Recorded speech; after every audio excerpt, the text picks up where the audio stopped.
सबको जय मसीह की। जैसे हमने आपको जुबानी वचन में सुनाया था कि परमेश्वर शाऊल को राजा बनाने से पछताया, तो इसको हम वचन में भी आपको सुनाते हैं, क्योंकि जब तक आप वचन नहीं सुनोगे तो आपको पता ही नहीं चलेगा कि वचन में ऐसा ही लिखा हुआ है। तो इसे हम पढ़ते हैं पहला शमूएल उसकी 15 अध्याय की 11 आयत से कुछ वचन को आगे। तब यहोवा का ये वचन शमूएल के पास पहुंचा, मैं शाऊल को राजा बना के पछताता हूं, क्योंकि उसने मेरे पीछे चलना छोड़ दिया और मेरी आज्ञाओं का पालन नहीं किया। तब शमूएल का क्रोध भड़का और वह रात भर यहोवा की दुहाई देता रहा। जब शमूएल शाऊल से भेंट करने के लिए सवेरे उठा, तब शमूएल को ये बताया गया, शाऊल कमरोल को आया था और अपने लिए एक स्मारक खड़ा किया और घूमकर गिलगाल को चला गया है। तब शमूएल शाऊल के पास गया और शाऊल ने उससे कहा, तुझे यहोवा की ओर से आशीष मिले, मैंने यहोवा की आज्ञा पूरी की है। शमूएल ने कहा, फिर भेड़ बकरियों का ये मिनमिनाना और गाय बैलों का ये रंभाना जो मुझे सुनाई देता है, ये क्यों हो रहा है? शाऊल ने कहा, वे तो अमालेकियों के यहाँ से आए हैं, अर्थात प्रजा के लोगों ने अच्छी से अच्छी भेड़ बकरी और गाय बैलों को तेरे परमेश्वर यहोवा के लिए बलि करने को छोड़ दिया है, और बाकी सब का तो हमने सत्यानाश कर दिया है। तब शमूएल ने शाऊल से कहा, ठहर जा, और जो बात यहोवा ने आज रात मुझसे कही है वह मैं तुझको बताता हूँ। उसने कहा, कह दे। शमूएल ने कहा, जब तू अपनी दृष्टि में छोटा था, तब क्या इस्राएली गोत्रों का प्रधान ना हो गया? और क्या यहोवा ने इस्राएल पर राज्य करने को तेरा अभिषेक नहीं किया? फिर तूने किस लिए यहोवा की ये बात टालकर लूट पर टूट के वह काम किया जो यहोवा की दृष्टि में बुरा है? तो यहाँ साफ साफ आपने वचन में सुन लिया कि जब उसने ये बहाना लगाया कि तेरे परमेश्वर यहोवा के लिए क्या हमने किया है, वहाँ की अच्छी अच्छी चीज़ों को भेंट करने के लिए रख लिया है और निकम्मों को क्या है, नाश कर दिया है। तब परमेश्वर जो यहोवा शमूएल से बातचीत करता था, तो वचन में आपने सुना है कि उसने क्या है, मेरी आज्ञा का पालन नहीं किया। और जब उसने यो भेड़ बकरी लूट का सामान था उसका सुना, तब उसको क्या है, शमूएल को गुस्सा आया। लेकिन उससे पहले उसने फिर भी परमेश्वर के आगे शाऊल के लिए प्रार्थना की। और आप जानते हैं कि परमेश्वर के जितने भी दास वचन में आप पढ़ते हुए, वो सब क्या है, बड़े नरम स्वभाव के होते थे, और वो हमेशा क्या चाहते थे कि इंसान बच जाए, परमेश्वर का क्रोध उन पर ना पड़े। इसलिए वो ऐसे परमेश्वर के आगे प्रार्थना भी उसने की। लेकिन क्या हुआ, फिर शाऊल आगे क्या कहता है, शाऊल ने शमूएल से कहा, मैंने पाप किया है, मैंने तो अपनी प्रजा के लोगों का भय मानकर और उनकी बात सुनकर यहोवा की आज्ञा और तेरी बातों का उल्लंघन किया है। तो यहाँ आपने साफ साफ सुन लिया, उसने क्या कहा कि मैं लोगों का भय मान गया, मैं लोगों से डर गया।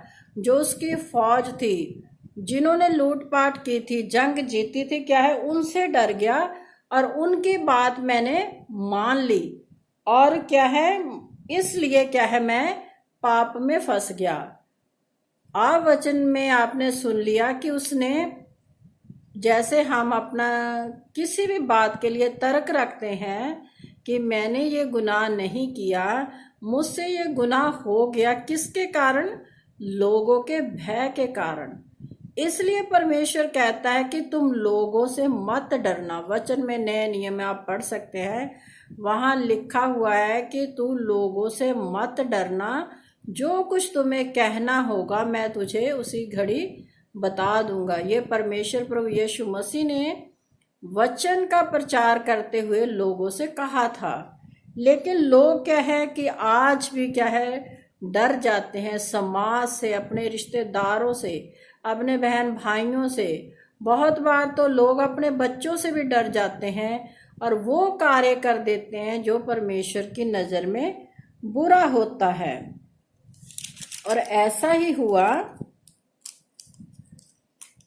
और आगे आप देखिए, लिखा हुआ है, और जो इस्राएल का बल मूल है वह ना तो झूठ बोलता और ना पछताता है, क्योंकि वह मनुष्य नहीं कि पछताए।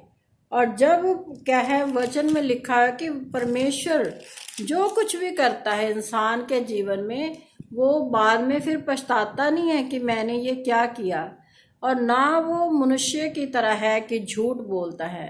परमेश्वर कभी भी झूठ नहीं बोलता। वचन में हमने आपको पढ़कर सुनाया था एक बार पहले भी कि परमेश्वर जो है सिर्फ सच्चे इंसानों से प्रीति रखता है। और वहां लिखा हुआ है, आगे लिखा है कि और शमूएल ने अपने जीवन भर शाऊल से फिर भेंट ना की, क्योंकि शमूएल शाऊल के लिए विलाप करता रहा और यहोवा शाऊल को इस्राएल का राजा बनाकर पछताया। और उसके बाद जब उसने परमेश्वर की आज्ञा को तोड़ दिया, तो यहाँ लिखा हुआ है उसके बाद शमूएल उसे कभी नहीं मिला, क्योंकि परमेश्वर की योजना क्या थी कि जो शाऊल था उसको वो नाश कर दे। ये योजना पहले ही परमेश्वर ने शमूएल को बता दी थी, और उसका हृदय क्या है, दुखी था कि ये परमेश्वर की ओर से अभिषिक्त किया हुआ है, लेकिन इसने एक छोटे से गुनाह से अपनी जिंदगी को नाश करने के लिए दे दिया है। क्योंकि हम इंसान करते यही हैं कि हमें पता ही नहीं होता, बहुत बार हम ऐसे कार्य कर जाते हैं जिसका हमें बाद में पछतावा होता है कि हमने ये कार्य नहीं करना था। हमें तो परमेश्वर ने वचन के द्वारा ये बता दिया था कि ये कार्य मत करो। और बहुत बार ऐसा भी होता है कि अगर हम कोई अपने मन में बुरा विचार भी लाते हैं किसी के लिए भी, या किसी को दुख पहुंचाने के लिए कुछ भी हमारे हृदय में आता है, तो लेकिन उसी समय क्या, पवित्र आत्मा हमें रोकता है कि हमने ये कार्य नहीं करना। बहुत सी बातें ऐसी घरों में हो जाती है जिसके कारण क्या है, हम लोग एक दूसरे को गुनाह में डाल देते हैं, ऐसी बातें करके जिनके लिए परमेश्वर हमें मना करता है कि ये बातें तुमने नहीं करनी। फिर भी हम क्या है करते हैं, फिर बाद में हम क्या है पछताते हैं कि हमें ऐसा नहीं करना चाहिए था, हमें ये इससे बात ये नहीं कहनी चाहिए थी। अगर इसने हमें कुछ कह भी दिया था तो इसको माफ कर देना चाहिए था, क्योंकि वचन में लिखा हुआ है कि तुम सबको माफ करो। यहाँ तक लिखा हुआ परमेश्वर ने कि तू अपने दुश्मनों को भी माफ कर, उनके लिए भी प्रार्थना कर कि वो लोग क्या है दुष्ट कार्यों को छोड़कर सही रास्ते पर आ जाए। लेकिन हम इंसान ऐसा कोई भी नहीं करता, कोई भी अपने दुश्मन के लिए प्रार्थना नहीं करता। हम तो अपने बहन भाइयों के लिए भी प्रार्थना नहीं करते। अगर हमारा कोई बहन भाई पाप में है या वो कहे चर्च नहीं आता, हम तो उसे भी नहीं कहते कि तुम परमेश्वर के घर में आओ, जबकि वचन में लिखा हुआ है कि सब लोग ऐसा ही करते हैं। हम दूसरों को तो शिक्षा देते हैं कि परमेश्वर के घर में आना ज़रूरी है। लेकिन बहुत से लोग ऐसे हैं जिनके बहुत से परिवार होते हैं, वो क्या करते हैं, वो कहते हैं हमने तो उनसे कहा था, वो नहीं आए। तो हम आपको एक दुनियावी बात सुनाते हैं। जब आपका कोई भी बहन भाई, आम है ये, अगर कोई बीमार हो जाता है तो हम क्या करते हैं, उसको बचाने के लिए डॉक्टरों के पास भागे फिरते हैं कि ये इंसान क्या है, बच जाए, और बहुत सा पैसा भी उस पर लगा देते हैं। कई बार तो हमारे पास होता भी नहीं है, तो करते क्या है, लोग एक दूसरे से कर्ज ले लेते हैं, उधार ले लेते हैं, और अपने उस बहन भाई को बचाने के लिए लाखों रुपया क्या है, खर्च कर देते हैं। जब आप उनकी एक जिंदगी जो परमेश्वर ने दी है, एक दिन तो उसने मरना ही है, हम सब ने भी मरना ही है, उसको बचाने के लिए आप इतने दौड़े भागे फिरते हो, लाखों रुपया भी खर्च कर देते हो कि उसका जीवन बच जाए। लेकिन जब वो लोग परमेश्वर की राह पर नहीं चलते, जब परमेश्वर उनकी आत्मा को मार देगा, तब आप उन्हें कैसे बचाओगे? क्या वहां भी आप अपना पैसा लगाओगे जाकर कि परमेश्वर इनकी आत्मा को बचा ले, परमेश्वर इनको नरक की आग में मत डाल? ऐसा कोई कार्य नहीं है। ना परमेश्वर वचन में लिखा हुआ है कि अन्यायी परमेश्वर नहीं है, ना वो घूस लेता है। जैसे संसार में लोग क्या है, घूस लेते हैं, रिश्वत लेते हैं न्याय बिगाड़ने के लिए। और आप फैसला कीजिए कि जब आप एक इंसान के दुनियावी शरीर को बचाने के लिए इतनी भाग दौड़ करते हैं, इतना पैसा लगाते हैं, तो उसकी आत्मा को बचाने के लिए आप कार्य क्यों नहीं करते? क्यों नहीं उन्हें समझाते कि परमेश्वर के घर में जाना बहुत ज़रूरी है, परमेश्वर के संग संगति करना बहुत ज़रूरी है। ये नहीं कि हम देखते हैं कि बहुत से लोग क्या है, संडे को देर तक सोते ही रहते हैं, वो परमेश्वर के घर में जाते ही नहीं हैं। बाकी दिन तो क्या जाएंगे, अगर संडे का दिन जो परमेश्वर ने हमें आज्ञा दी हुई है कि तू सबत के दिन को पवित्र जान और इसमें कोई कामकाज मत कर, और हम करते क्या है, सबत के दिन को अपवित्र कर देते हैं। ना तो हम परमेश्वर के घर में जाते हैं और ना कोई कार्य करते हैं। हमने आपको एक बार सबत के दिन के ऊपर एक वीडियो बनाकर भेजा था, आपने शायद देखा भी होगा कि जो लोग सबत के दिन की उल्लंघना करते हैं तो परमेश्वर उन्हें क्या सजा देता है। वचन में लिखा हुआ है, आप पढ़ सकते हैं। आप बहुत से लोग क्या कहते हैं, हमने तो पढ़ा है, हम तो वचन पढ़ते हैं। अगर आप वचन पढ़ते हैं तो फिर परमेश्वर के घर में क्यों नहीं जाते? बहुत से मसीह बहन भाई कहते हैं कि हम तो बाय बर्थ मसीह हैं। अगर आप बाय बर्थ मसीह हो तो क्या आपको परमेश्वर स्वर्ग में ले जाएगा? कभी नहीं।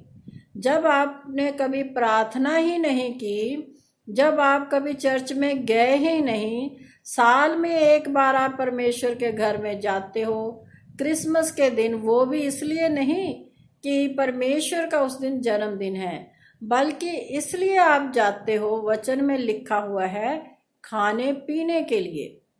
वहाँ पर अच्छा भोजन बन रहा है उसको खाने के लिए, और अपने नए नए कपड़े पहनकर जाते हो लोगों को दिखाने के लिए कि हम सबसे अच्छे हैं, सबसे बढ़िया कपड़े पहनते हैं। क्या आपके बढ़िया कपड़े पहने हुए देखकर परमेश्वर आपसे खुश हो जाएगा? कभी नहीं। क्योंकि आप जब उसकी आज्ञा नहीं मानते, तो वचन में भी लिखा हुआ है कि चाहे इंसान साबुन से जितना मर्जी भी नहा ले, जितने मर्जी अच्छे कपड़े पहन ले, अगर वो परमेश्वर के संग संगति नहीं करता, परमेश्वर के घर में नहीं जाता, तो उसका जीवन क्या है, व्यर्थ है। तो इसलिए हम हर वीडियो में यही कहते हैं, अपने जीवन को बिताइए वचन में लिखा हुआ कि समय निकट है, परमेश्वर के आने का समय निकट आ चुका है। हम नहीं जानते कि परमेश्वर की आमद कब हो जाएगी। इसलिए परमेश्वर वचन में हमें बार बार कहते हैं, जागते रहो और प्रार्थना करते रहो कि तुम परीक्षा में ना पड़ो। ये नहीं कि ये वचन प्रभु यीशु मसीह ने सिर्फ अपने चेलों को कहा, हमें कहा हुआ है कि हमें क्या हर समय जागते रहना है। ये नहीं कि आप सोए ना, दिन रात जागते रहो। जागने का मतलब क्या है? हमारी आत्मिक जागृति होनी चाहिए, हमारी आत्मा को जागते रहना चाहिए, सुस्त नहीं होना चाहिए कि आप वचन पढ़ते ही नहीं हो, ना परमेश्वर के घर में जाते हो।